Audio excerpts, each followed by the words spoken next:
داخل المتحف نفسه بعض الولاد اللي يا اما مأجور يا اما مزقوق يا اما جاهل يا اما متخلف يا اما عايز يعمل بروباجندا داخلين جوه المتحف.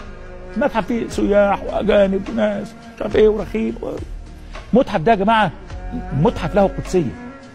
النهارده في متحف القاهره المصري الكبير، المتحف المصري الكبير، لقينا ولاد جايين بيقروا القران بصوت عالي جوه.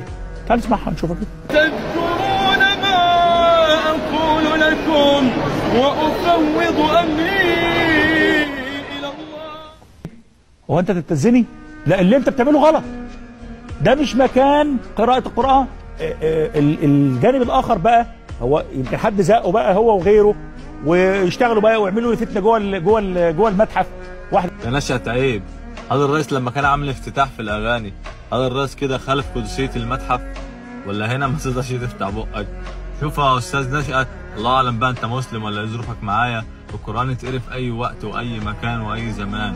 كلام ربنا يا جدع. وبعدين عيب عليك انك عايز تدمر شباب زي ديت لسه بتبدا حياتها وتقول انهم مدفوسين. يعني واحد راح يقرا قران في المتحف، مين اللي زقه انه يقرا قران بقى؟ مش فاهم يعني، فهمني دماغك معلش.